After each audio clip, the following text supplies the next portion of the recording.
Covid-19 avec le professeur Luc Montagnier qui a découvert le VIH, faut-il le rappeler. Yvan Rioufol va être également là sur le plateau. Vraiment merci beaucoup à tous les deux, vous êtes venus de Normandie ce matin. Et toute la journée on pensera et on écoutera Christophe. À tout de suite. Et nous revenons avec l'actualité du Covid-19 et nous sommes avec le professeur Luc Montagnier. Bonjour. Bonjour. Et merci d'être avec nous. Faut-il le rappeler, vous êtes prix Nobel de médecine et c'est vous qui êtes à l'origine de la découverte du VIH. C'est une longue histoire, mais intéressante aussi pour l'actualité, parce qu'on a une expérience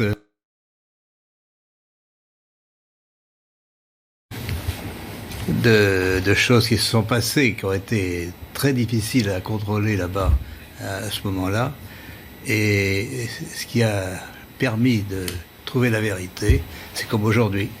Alors ce qui m'intéresse ce matin, c'est que vous travaillez en ce moment sur le virus. Je travaille, mais pas forcément au labo, puisque on travaille sur ordinateur avec un collègue, et puis c'est tout. On n'a pas d'expérience, on peut dire, mais l'expérience vient de la maladie elle-même, de toutes les mesures qui sont faites actuellement dans les laboratoires sur les patients. Et vous êtes arrivé à certaines conclusions. Alors, nous sommes arrivés à la conclusion qu'effectivement, il y avait eu une manipulation au sujet de ce virus. C'est-à-dire ? Eh bien, qu'une partie, je ne dis pas le total, n'est-ce pas, mais il y a un modèle qui est évidemment le virus classique, et là, c'était un modèle surtout venant de la chauve-souris, mais à ce modèle, on a par-dessus ajouté des séquences notamment du VIH, le virus du sida.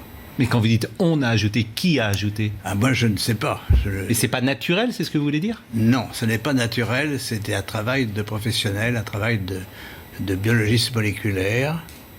C'est un travail très minutieux, on peut dire d'horloger, on peut dire au niveau des séquences. Mais dans quel but ?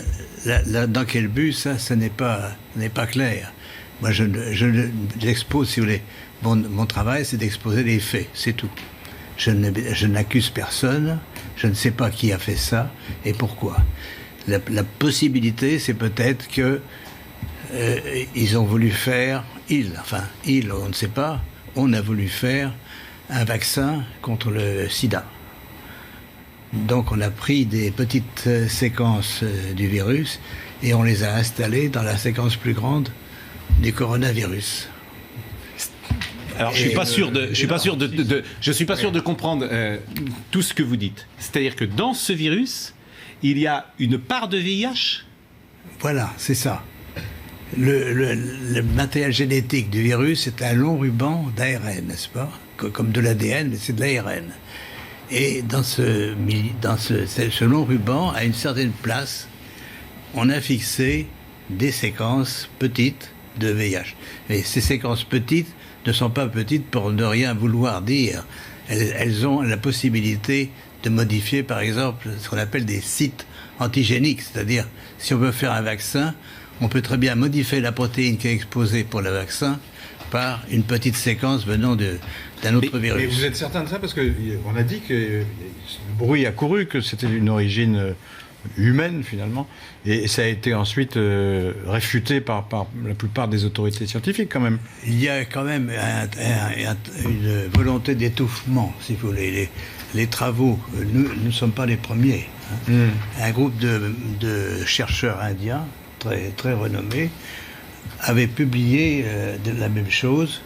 On les a forcés à rétracter. Et on les a forcés comment ? C'est-à-dire, c'est annulé. Il y a, si vous regardez leur publication, vous avez une grande bande annulée parce que... Mais ce que vous dites là, la plupart des scientifiques disent le contraire, quand même. De moins en moins. De moins en moins. Si vous voulez, ceci est arrivé c'est au début de cette année et on voit de plus en plus de travaux qui suggèrent, mais moi je suis, on peut dire, hors d'âge. Je suis prix Nobel et je peux travailler librement.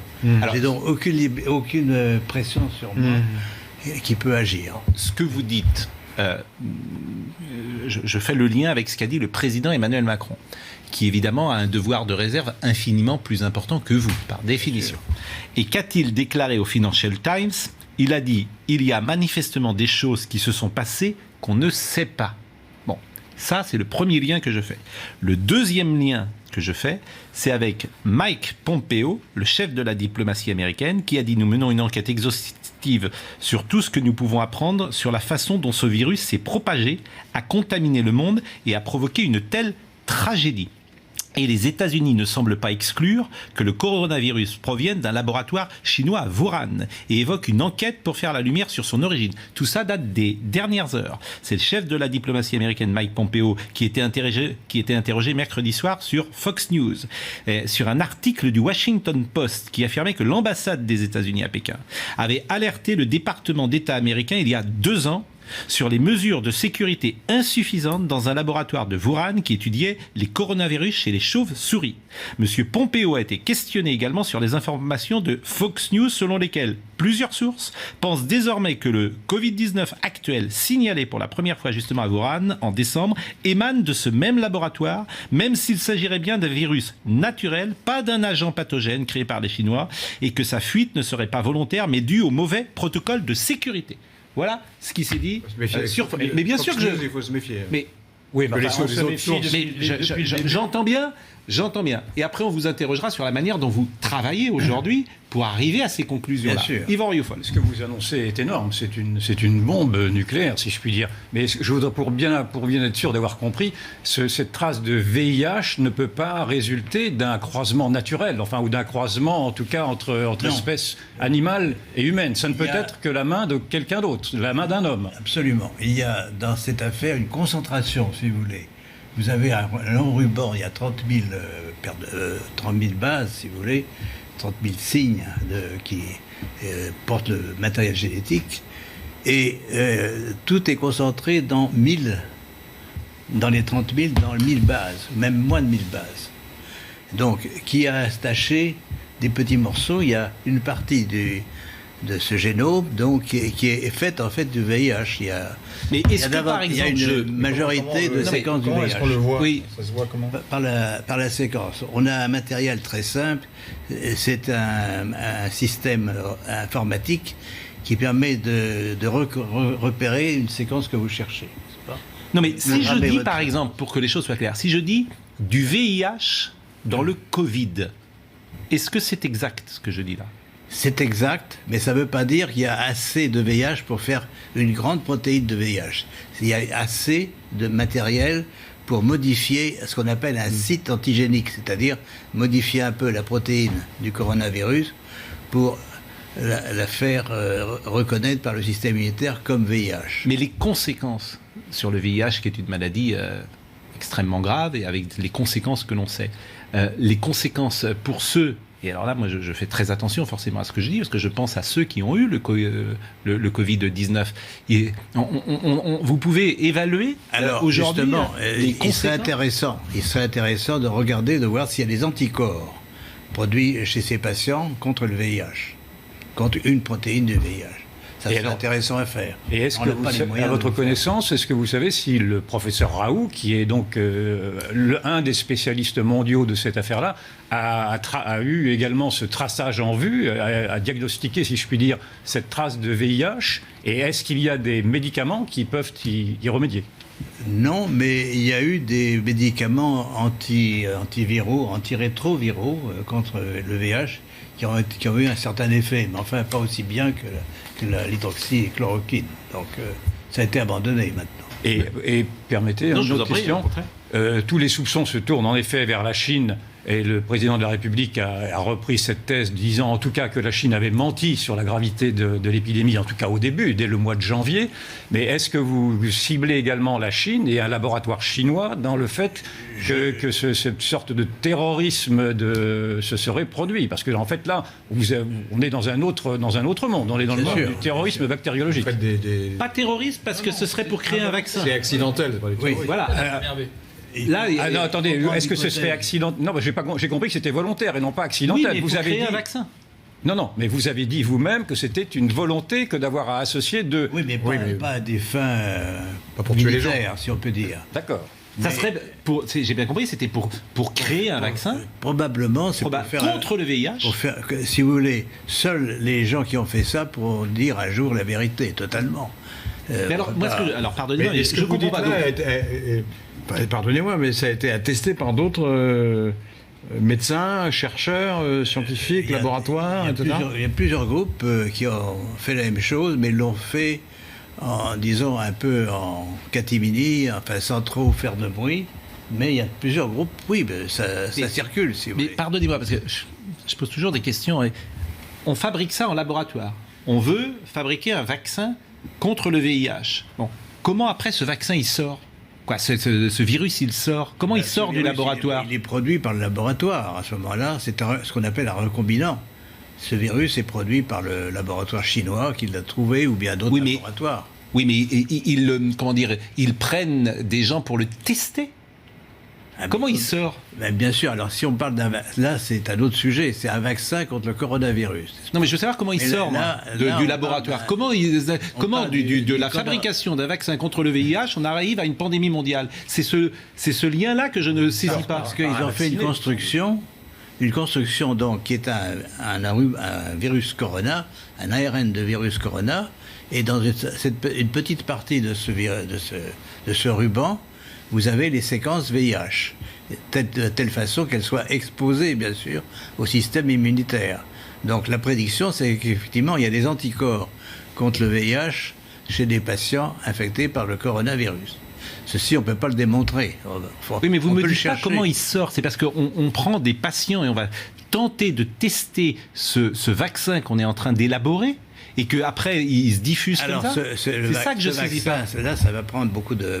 On parle d'un vaccin en général à partir d'un coronavirus.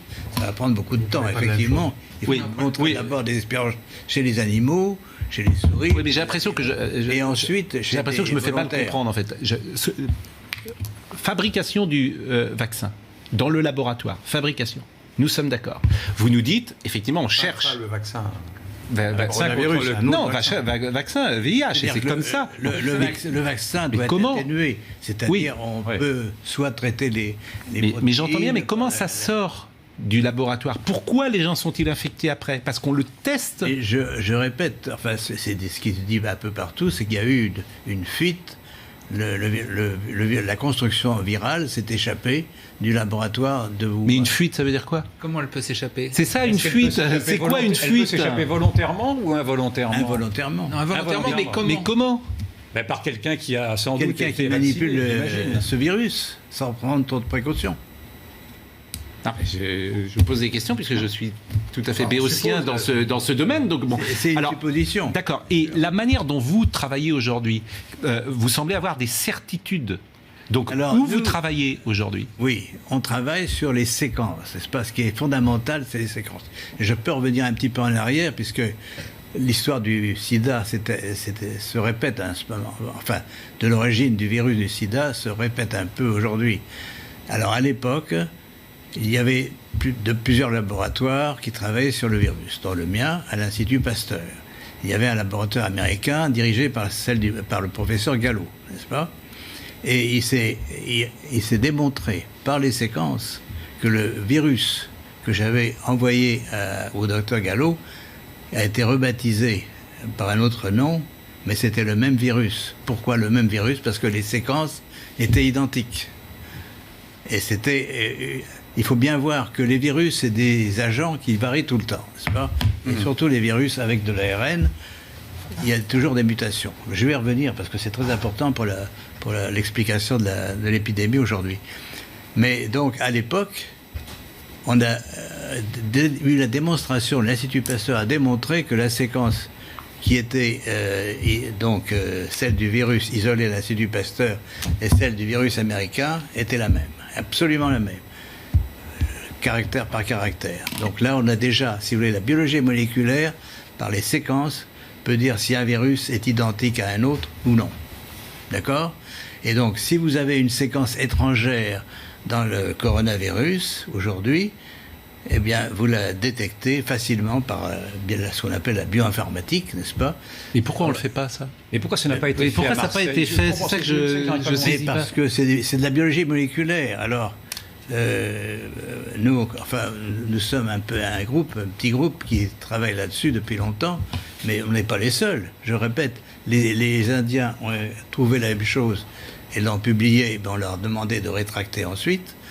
Mais quand vous dites c'est mystérieux, c'est qui ont?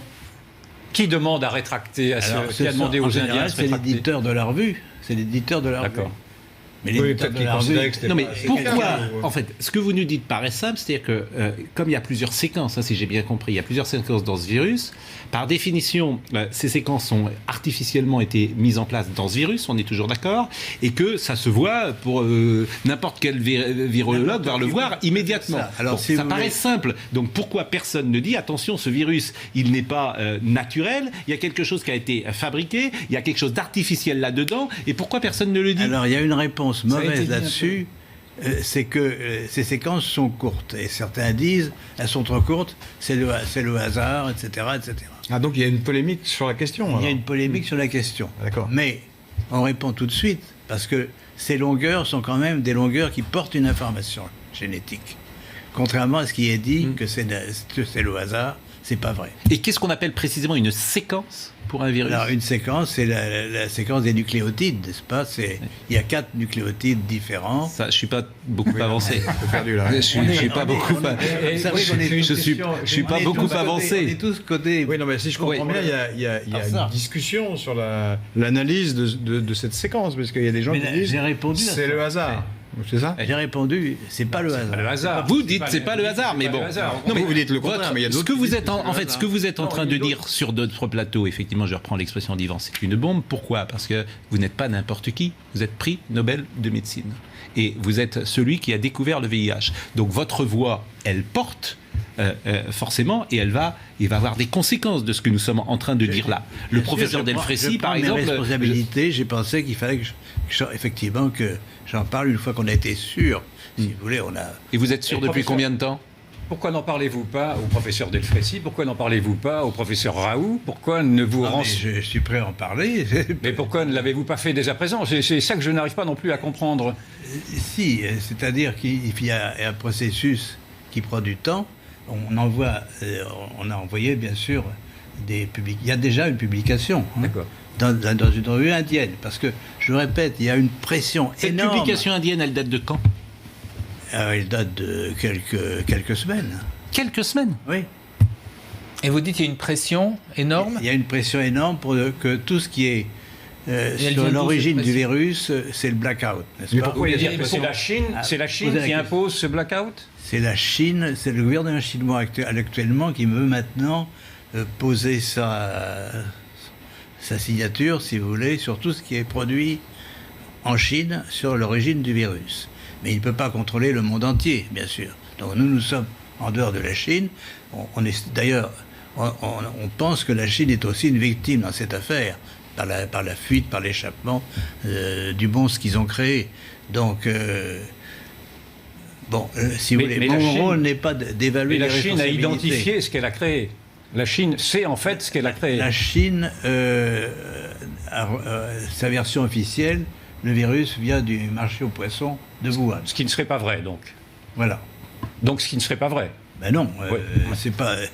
Et si vous tout à fait montrez le pensé. séquençage que vous avez fait là, à n'importe quel spécialiste, il va dire oui, effectivement. Ah oui, c'est.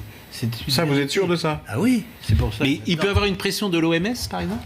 Il peut y avoir une pression de tous les organismes mondiaux ou nationaux qui ont un intérêt à cacher la vérité. Quel dans intérêt cette ils auraient à affaire. cacher les choses? Parce que les Chinois, on peut le comprendre, mais les autres? Je ne sais pas. Et vous connaissez beaucoup de grands chercheurs, vous leur en avez parlé, vous leur avez envoyé vos études? J'ai envoyé, bien sûr, ces résultats à un certain nombre de collègues. Et ils répondent quoi? Ben, si vous voulez, c'est des faits, on ne peut pas les nier. Et sur Bon, la démarche je vous propose de marquer une scientifique pause. Et, sur la démarche Ouais. scientifique elle-même, est-ce que vous trouvez rationnel d'avoir voulu associer à un moment donné pour un chercheur le Covid et Le VIH, non, je trouve ça Le assez VIH. bizarre. si vous Bizarre. C'est bizarre. Parce que le VIH, c'est encore très dangereux. Ça n'a donc rien à voir, a priori, ça ne pouvait pas se... Bon. Ça ne pouvait pas donner quelque chose. Les faits sont là. Les faits sont là, d'accord. On va poursuivre et vous nous direz, parce que vous nous direz également si ce virus mute et évolue et s'il s'affaiblit. Et je pense que c'est également ce que vous avez remarqué, puisque le virus aujourd'hui, il se déplace d'ouest en est. D'est en ouest, pardon, d'est en ouest, et il est aux États-Unis. Et vous avez remarqué qu'aux États-Unis, il est beaucoup plus faible et il a perdu d'une certaine manière sa virulence. Chez certains patients. Bon, à tout de suite. C'est dingue. Luc Montagnier est avec nous ce matin. Vous avez déclenché évidemment quelque chose sur les réseaux sociaux d'absolument incroyable. Vous nous dites ce matin deux choses, que le Covid-19 a été artificiellement fabriqué dans un laboratoire de Wuhan à partir du virus d'origine. Et il n'a pas dit ça, hein. Il a supposé que c'était à Wuhan. Il n'y était pas à Wuhan, oui. Non. Mais il a regardé le... Voilà, c'est ce que, en tout cas, a été dans un laboratoire à Wuhan qui est capable de le faire. Voilà. Donc c'est ce que vous nous dites. Et vous nous dites qu'il y aurait dans ce virus une part de VIH. Vous avez déclenché évidemment une tonne de réactions. Parmi celles-là, d'ailleurs très simples, les gens se posent des questions très simples. Est-ce que le fait d'avoir des segments du VIH dans le Covid-19, on pourrait le transmettre sexuellement ? Je ne crois pas. Je pense que ce virus est quand même essentiellement un coronavirus, n'est-ce pas ?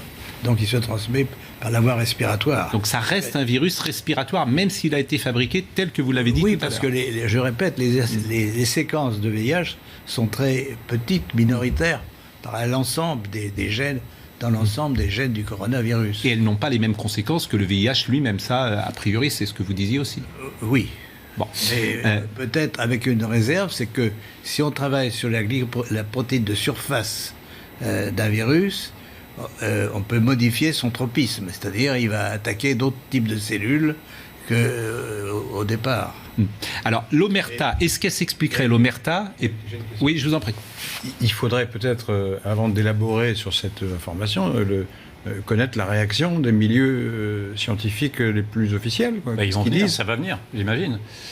C'est la première question que je me poserais, moi.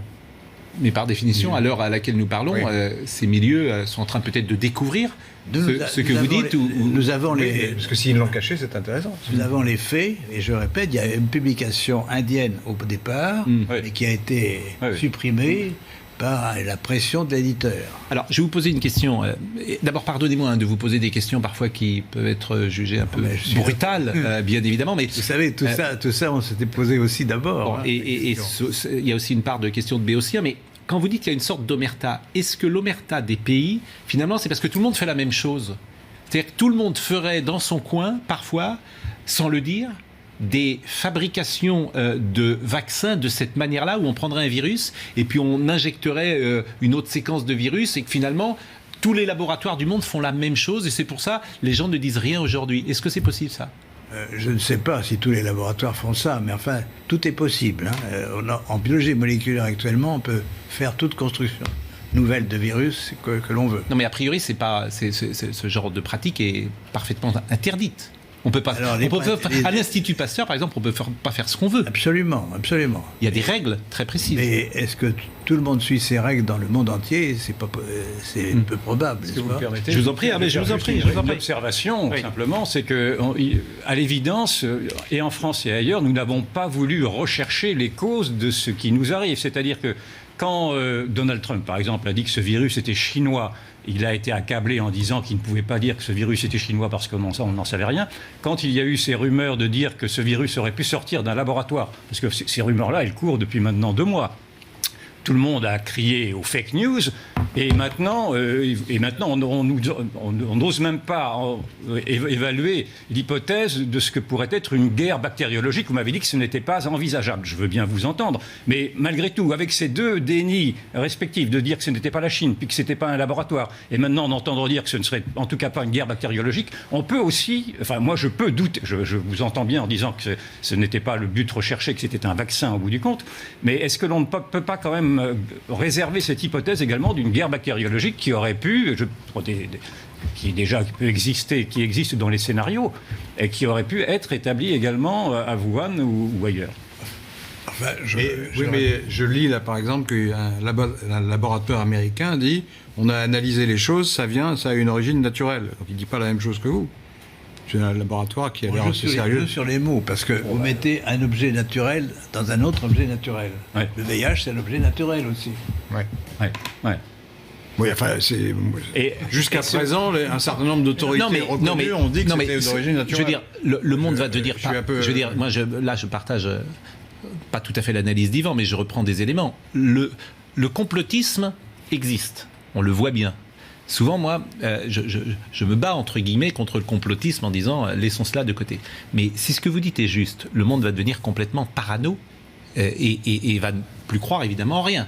Parce que si cette réalité, vous nous dites que c'est connu, qu'on met un mouchoir dessus, qu'une étude a existé. J'entends effectivement, je faisais le lien tout à l'heure, je l'ai dit, avec ce que dit Emmanuel Macron, qu'on peut, à la lumière de ce que vous dites, interpréter. Je rappelle cette phrase, manifestement, des choses se sont passées et on ne le sait pas. C'est une formule très douce, mais ce que dit les États-Unis, quand on vous écoute, on se dit, tiens, les États-Unis, ils sont au courant de ce que dit M. Montagnier. Bon, oui. Non seulement les États-Unis sont au courant, mais ils ont financé une partie des recherches faites dans le laboratoire de Wuhan. C'est publié maintenant. C'est dingue. Ça également. Donc c'est une affaire pas seulement chinoise, de toute façon. Oui. Alors, non, si on veut se rassurer quand même, puisque vous avez continué de travailler sur ce virus aujourd'hui, il a perdu, dites-vous, toute sa virulence et vous imaginez qu'il ne sera plus précisément dangereux ces prochaines semaines. Effectivement, ce qui est intéressant, si vous voulez, c'est que mon collègue mathématicien, Pérez, pense qu'il y a une sorte d'harmonisation des séquences de l'information génétique qui est portée aussi bien par nos propres chromosomes que par les virus.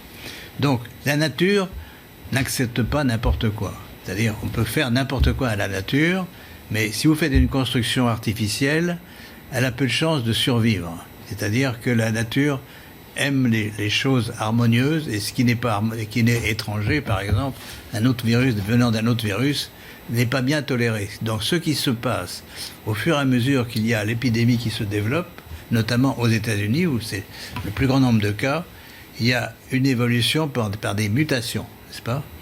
Les séquences vont muter. Muter, ça veut dire un nucléotide changé pour un autre, donc on modifie le code génétique, mais ça veut dire aussi des délétions, c'est-à-dire il y a des morceaux entiers du génome, et notamment, alors ce qui est extraordinaire, c'est que justement la région qui porte les séquences VIH mute beaucoup plus vite que les autres. Donc, et même elle disparaît par délétion.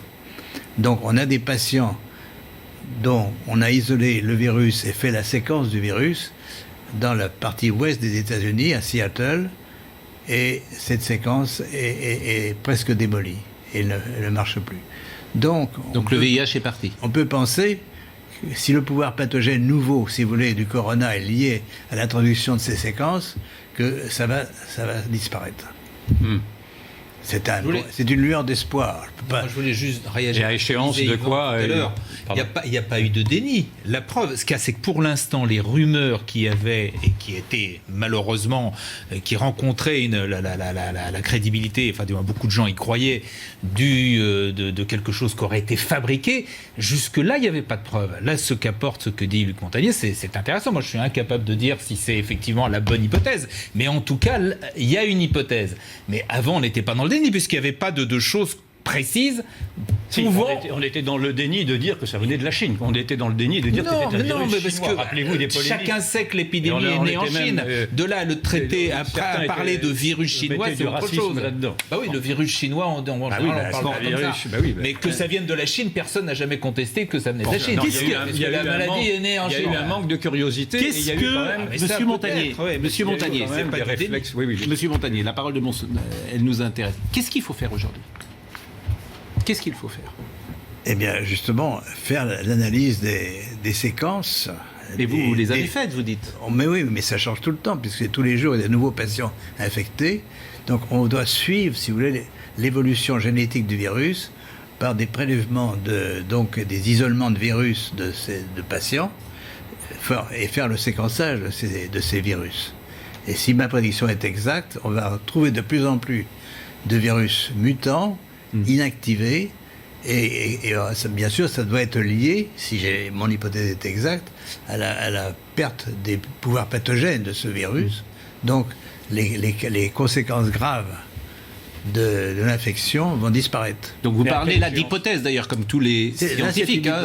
Tout ce que vous nous dites ce matin, c'est forcément une hypothèse. Mais c'est quand même basé sur une mesure d'évolution. On a des mesures du mois de mars, du mois de janvier. Donc c'est des évolutions rapides. L'analyse que vous avez faite sur le virus lui-même, c'est un travail très long à faire, très difficile? Non, l'analyse informatique est pas difficile. Mais alors pourquoi d'autres ne l'ont pas faite alors? Mais ça va venir, je pense. C'est pas parce que personne n'a mentionné pour l'instant. C'est une découverte de nous-mêmes d'ailleurs. C'est vous qui l'avez découvert. C'est nous qui l'avons découvert. D'accord. Et en principe, si nous avons raison, ça va augmenter. Le nombre de virus mutants va augmenter. Plus le temps passe. Si j'ai bien compris votre raisonnement, vous nous avez dit d'ailleurs dans une très jolie phrase que la nature aimait l'harmonie. Oui. Et donc dans votre raisonnement, ce virus-là va se défaire assez rapidement, si je comprends. Exactement. Il va perdre ses séquences. Mais rapidement, ça veut dire quoi rapidement? Pour vous, rapidement, c'est quoi? C'est en mois? C'est en année? Au fur des mesures des transmissions. Hein. C'est pour ça que l'épidémie nous apprend. Évidemment, il est regrettable qu'il y ait cette épidémie. Donc il faut par tous les moyens, vous posez la question, par tous les moyens connus, il faut empêcher qu'elle se progresse. Mais aux États-Unis, là, c'est une véritable explosion. Il y a maintenant 500 000 personnes qui sont infectées aux États-Unis. Est-ce que la contagiosité de ce virus est précisément liée à sa fabrication artificielle, selon vous? C'est possible, oui. C'est possible. Parce que la transmission est liée, si vous voulez, à l'association entre une protéine du virus et un récepteur sur les cellules. Et donc, plus le virus trouve des récepteurs sur ces cellules, plus il va pouvoir se coller et pénétrer, et donc transmettre l'information. Et quels sont les moyens pour lutter, selon vous, contre cette contagiosité? Le confinement est la bonne solution? Si vous voulez, moi j'ai une solution un peu d'avant-garde, parce que je travaille là-dessus pour d'autres raisons. C'est que les ondes peuvent modifier les fréquences. Certaines fréquences d'ondes peuvent modifier la présence de ces séquences. Comme elles sont étrangères, peut-être on va pouvoir les distinguer du reste du coronavirus et les détruire d'une façon sélective. Là, c'est de la science-fiction pour l'instant. Et là, je ne peux la vérifier que si j'ai les moyens de le faire. Autrement, je pourrais... Les ondes, c'est-à-dire? Oui, parce que je ne suis pas sûr de comprendre. Qu'est-ce que vous appelez les ondes? Les ondes, ce sont des ondes électromagnétiques, n'est-ce pas? Qui pourraient séparer. Nous sommes environnés d'ondes électromagnétiques. Pourquoi ne pas utiliser une partie de ces ondes pour détruire des séquences sélectivement d'ARN ou d'ADN? Bon, c'est une possibilité, ce n'est pas une certitude, bien sûr. Mais est-ce que ce virus, ce nouveau virus, accélère les défenses immunitaires, pardon, je n'arrive pas à trouver le mot, accélère le fait que nous n'ayons plus les défenses immunitaires susceptibles de nous défendre, ou est-ce que ça n'a pas de rapport? Est-ce que cela éradique les défenses immunitaires ou pas? Alors, effectivement, moi je pense, si vous voulez, qu'on vit dans un environnement très différent de celui de nos ancêtres, et sans se rendre compte, enfin, on adore les ondes, on communique par les ondes tout le temps, n'est-ce pas? Mais il y a des projets encore de plus en plus importants pour que ces ondes soient encore plus autour de nous. Alors, je répète, et c'est un sujet à étudier, c'est pas le rôle des ondes. On a dit, par exemple, que la ville de Wuhan était très en avance pour l'installation d'antennes 5G, n'est-ce pas? Oui. 10 000 antennes sont dans cette région. Et donc, elles ont pu contribuer au pouvoir pathogène du virus. Ah d'accord. Mais merci. Malheureusement, alors c'est vraiment, on est déjà en retard. On est déjà en retard. J'ai vu. Est-ce qu'on peut avoir 5 minutes de plus? Je le demande d'ailleurs à Marine Lançon et peut-être à notre ami Jean-Marc Morandini. Est-ce qu'on peut exceptionnellement déborder un peu? Parce que c'est vrai que ce que vous nous dites est si important dans cette séquence. Parce que je lis là dans le... C'est une fiche, je crois, que vous avez été contesté violemment par d'autres prix Nobel. sur des thèses scientifiques. Il y a une pétition qui a été faite contre vous, c'est ce que je lis là. Hein. Ah, mais ça, c'est une autre histoire. C'est une autre histoire. Oui. Mais c'est frappant quand même que tous les prix Nobel se liguent contre vous. C'est pas tous les prix Nobel. Ouais, une partie en tout cas. Il y a une partie, hein, c'est pas... Mais Non, mais pourquoi ils sont ligués contre vous alors? Parce que, si vous voulez, j'ai défendu les thèses de Jacques Benveniste sur la mémoire de l'eau. Ah oui, ils ont été réfutés, non? Non, monsieur. Elles ont été... Ah bon? C'est pareil, il y a une sorte de voile. On empêche les recherches là-dessus. Benveniste, il a cherché longtemps, il n'a pas été empêché. Non, mais c'est que les gens ne croyaient pas à sa théorie, surtout. C'est pas tellement qu'il a été empêché. Si, enfin, il a été... Enfin, moi, je l'ai connu. Benveniste, lui... Il a été maltraité, on peut dire. Non, mais Laurent Geoffroy, la vérité, c'est qu'on ne peut pas apporter la contradiction à monsieur... non, je ne l'apporte pas. Je ne me permettrai pas, moi, de le faire. Ce qui m'intéresse... Je lis un article qui dit le contraire. Oui, donc, voilà, mais c'est... Donc, je m'interroge. J'entends bien. Donc, je m'interroge. J'entends bien, mais on voit que dans cette séquence, beaucoup de médecins ne sont pas d'accord, beaucoup de scientifiques ne sont pas d'accord. Oui, c'est ce que je voudrais souligner. Voilà, et c'est pourquoi, d'ailleurs, vous étiez là ce matin. Ce que vous dites est ahurissant. Ahurissant. Disons-le. Ce que vous dites est effectivement, et je vous remercie d'être venu sur le plateau de CNews, nous l'avoir dit, mérite la contradiction, par définition, la contradiction scientifique. Ce que je viens de dire, c'est un article du Figaro. Ouais. Non, mais... Je viens de trouver ça dans le... Vous avez parlé vous-même d'hypothèse, et c'est ce mot aussi que je veux retenir, comme... souvent les scientifiques avancent en parlant d'hypothèse et malheureusement on ne peut pas continuer cette discussion, mais je ne doute pas que nous pourrons la poursuivre et vous entendre de nouveau. Ce qui vous permettez, le plus important, c'est pas l'origine, si vous voulez, c'est intéressant l'origine des virus, mais c'est surtout qu'est-ce qui va se passer maintenant pour nous tous. Oui, c'est la question que je vous ai posée tout à l'heure. Je vous réponds en partie, il y a une possibilité, une lueur d'espoir que cette épidémie disparaisse parce que le virus va s'autodétruire. Bon, voilà. Mais est-ce qu'il faut s'attendre, et ce sera peut-être ma dernière question, à des pandémies de ce type régulièrement? Alors, il faut éviter absolument que ça se reproduise, c'est évident. Alors, donc, je crois que les règles, si vous voulez, éthiques des chercheurs, il faut que tout le monde les respecte. Et c'est des règles éthiques aussi pour les médecins. On ne tue pas par le traitement. Never. Non primum non nocere, je parle latin, et donc ça c'est vraiment fondamental. Là, merci beaucoup. C'est terminé. Il y a une faute éthique à vouloir associer les deux. C'est fini, Yvan. On déborde déjà de plus de 5 minutes. Je vous remercie. Merci à vous de m'avoir. Mais bien sûr, c'est absolument passionnant. Votre question, vous l'avez posée. C'était quoi votre question que vous disiez? Est-ce qu'il y a une erreur éthique à avoir voulu associer le Covid au VIH?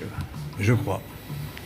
C'était important, effectivement, d'entendre votre réponse. Vraiment, merci beaucoup, Monsieur Montagnier. Je vous remercie grandement. Merci à Marine Lançon. Merci à Annalisa Capellini qui était avec nous aujourd'hui. Merci à Stéphane Gallardo qui était à la réalisation, à Rémi, à Guillaume. Pardon pour ceux que nous devions recevoir dans ces dernières parties de l'émission, mais elle a été chamboulée. Merci vraiment à tous.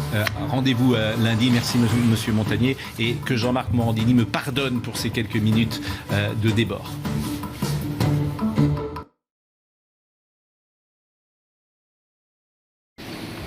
Bonjour.